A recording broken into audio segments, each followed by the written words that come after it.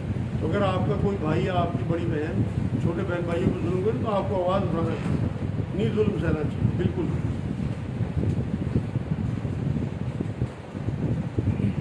ایک سوال یہ ہے, ہم نماز پڑھ چکے ہیں, کہیں گئے اور وہاں نماز ہو رہی ہو جماعت کے ساتھ, تو کیا اس میں نفل کی نیت سے جماعت میں شامل ہو سکتے ہیں؟ فرض نماز. جی.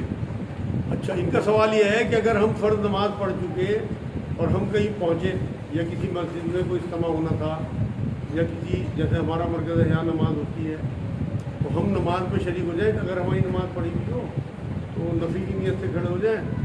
بھائی دیکھو, 3 نمازیں تو ایسی ہیں جن میں آپ نہیں شامل ہو سکتے, اور 2 نمازوں میں آپ نفل کی نیت سے شامل ہو جاؤ. ایک تو فجر کی نماز کے بعد نبی اکرم صلی اللہ علیہ وسلم نے منع فرمایا, فجر کی جماعت اگر ہو رہی ہے, آپ نے نماز پڑھ چکے گھر پہ یا کسی اور مسجد میں, تو آپ نہیں شامل ہو سکتے. تو سجدے سے منع فرمایا نبی نے. اس طرح اثر کے بعد منع کیا کوئی بھی نفلی عبادت کرنے سے. حدیث آپ نے سنی ہوگی, اثر کے بعد اسی لیے نفل نہیں پڑے جاتے. اور کوئی بھی نفلی عبادت ایسی نہیں ہے سوائے صلاۃ التسبیح کے جس کی 2 سے زیادہ نیت باندھی جاتی ہے. 3 رکعت کی نیت باندھی جا سکتی ہے, اس لیے مغرب میں بھی آپ شامل نہیں ہو سکتے. تو ان 3 نمازوں میں تو شامل نہیں ہو سکتے. باقی آپ اس میں ظہر اور عشاء میں شامل ہو سکتے ہو, کیونکہ 4 رکعت کی آپ صلاۃ التسبیح پڑھتے ہیں. 3 کی کوئی نفلی نیت نہیں, کوئی نفل نہیں ہوتے 3 رکعت. کیا عورت نامحرم مرد کو شکل دے سکتی ہے؟ ان کا سوال یہ ہے کہ اگر کوئی مرد مر جائے, کوئی رشتہ دار یا پڑوسی نامحرم ہو, کیا عورت اس کی شکل دیکھ سکتی ہے؟ ہاں بھائی, میرے حساب سے دیکھ سکتی ہے, کیونکہ عورتوں کو تو اس طرح کی پردے کی حکم نہیں ہے جیسا مردوں کو پردے کا حکم ہے. کیونکہ مردوں کی نظر میں گندگی ہے, عورتیں اکثر پاکی ہوتی ہیں, گندی نظر سے نہیں دیکھ سکتی. کسی سے کوئی عشق کرتی ہو اور وہ مر جائے اور وہ اس سے اس کا میل ملاپ بھی ہو, اس نیت سے نہیں دیکھ سکتی, باقی دیکھ سکتی. لاجک تو یہی کہتی ہے بھائی. میں تو اس لیے بتا رہا آپ کو کہ ایسی کوئی حدیث اس طرح کی نہیں ملتی یا قرآن کی آیت نہیں ملتی. مردوں کے لیے تو ہے کہ وہ ان کی نظریں جو ہوتی ہیں ان میں شہوت ہوتی ہے, اس لیے وہ نامحرم عورتوں کو مردہ بھی نہ دیکھیں. جو شکل دیکھنے کی بات آتی ہے اکثر فوتگی کے بعد ہے, اس میں کیا کوئی فضیلت ہے یا کیا حکمت ہے, کیا ان معاملہ؟ کا سوال یہ ہے فوتگی کے بعد شکل دیکھنے کی جو بات آتی ہے اس میں فضیلت ہے کیا؟ بھائی عبرت ہے اس میں. آپ اس میت کو دیکھ کے اپنی میت میں یاد کرو کہ میں بھی ایسے ہی پڑا ہوا ہوں گا اور لوگ مجھے دیکھ رہے ہوں گے اور میں کچھ نہیں کر پاؤں گا.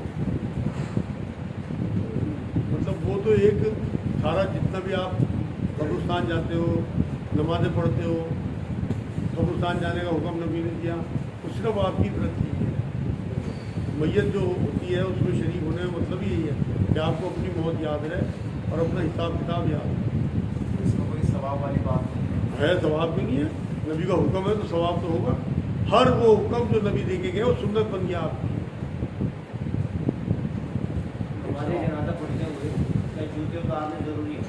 ان کا سوال یہ ہے نماز جنازہ پڑھتے ہوئے کیا جوتے اتارنے ضروری ہے؟ نہیں, کوئی ضروری نہیں ہے بھائی. نبی نے جوتوں میں بھی نماز پڑھی.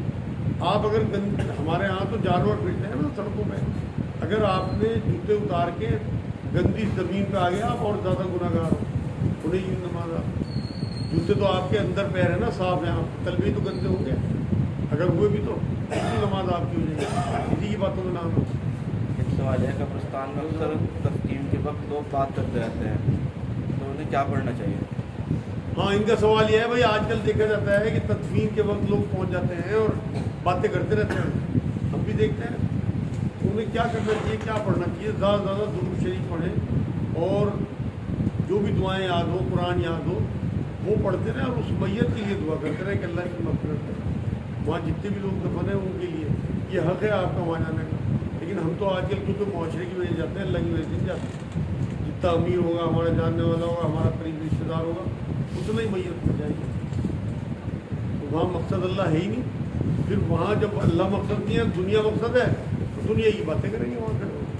میرے حساب سے تو زیادہ زیادہ ربنا آتینا فی الدنیا حسنۃ وفی الآخرۃ حسنۃ وقنا عذاب النار پڑھتے رہے اللہ سے دعا کریں اللہ اس کی دنیا جیسی بھی کٹی کی آخرت بنا، ہماری دنیا اور آخرت دونوں بنا۔ یہ بہترین دعا اللہ نے قرآن میں دی ہے، اسے تو آپ گرا باندھ لیں۔ میرے بڑے استاد ہیں مکہ شریف میں میرے، انہوں نے مجھے یہ دعا دی تھی۔ وسیع اللہ عباس صاحب ایک بار یہاں ان کا پروگرام جو میں نے کرایا تھا، اللہ خطیب ہیں، وہ حرم میں خطاب کرتے ہیں، انہوں نے یہ دعا مجھے دی تھی کہ اسے گرا سے باندھ دیں۔ تو میں تو الحمدللہ بہت لوگوں کو دیتا ہوں، یہاں میں نے اپنے پیٹ میں بھی پڑھی تھی۔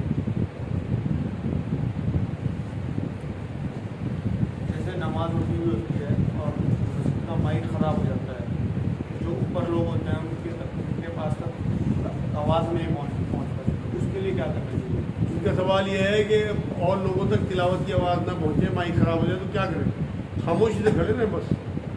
امام صاحب کی نماز ہی آپ کی نماز ہے، آپ کی نماز ہو گئی۔ یہ تو اب آگے لاؤڈ اسپیکر، پہلے بھیڑ زیادہ ہوتی تھی اور کوئی لاؤڈ اسپیکر نہیں تھا، جہاں تک آواز پہنچی تھی تکبیر لوگ پڑھ دیا کرتے تھے، تکبیر اب بھی کوئی شروع کر دے کہ رکوع سجدے کا پتہ لگ جائے۔ باقی تو اپنا تلاوت نہیں آ رہی، کوئی بات نہیں، آپ اللہ سے لو لگائے رکھو۔ اسی لیے تو تلاوت کا حکم ہے کہ آپ خود تلاوت کرو اس ٹائم۔ اگر خاموش نمازیں ہیں یا آپ تک امام صاحب کی آواز نہیں آ رہی تو آپ کو اپنی تلاوت کرنی چاہیے۔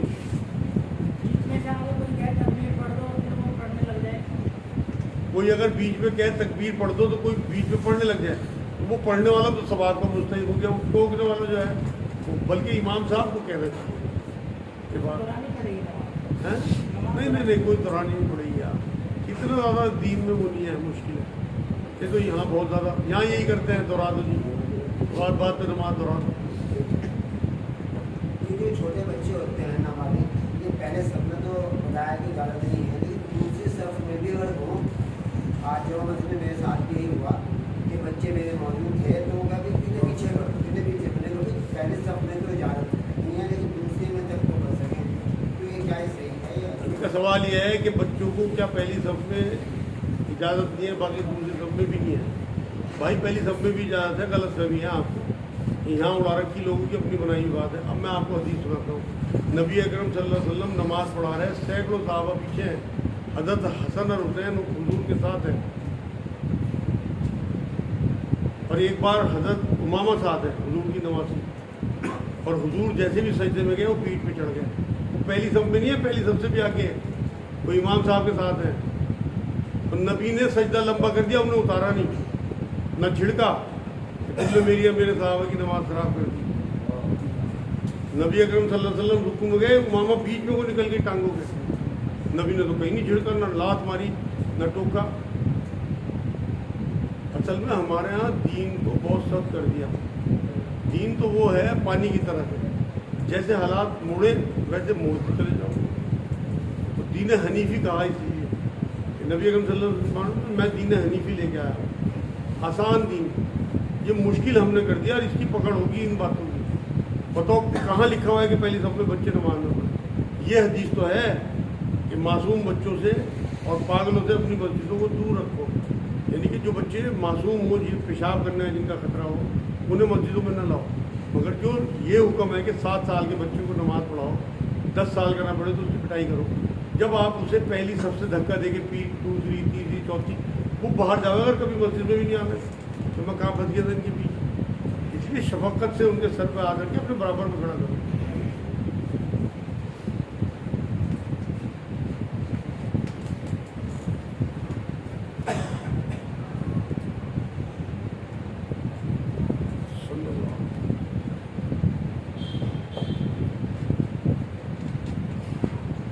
جیسے آپ نے بھی کہا کہ پانی کی طرح ہے، اس کی کوئی ایک مثال ہے؟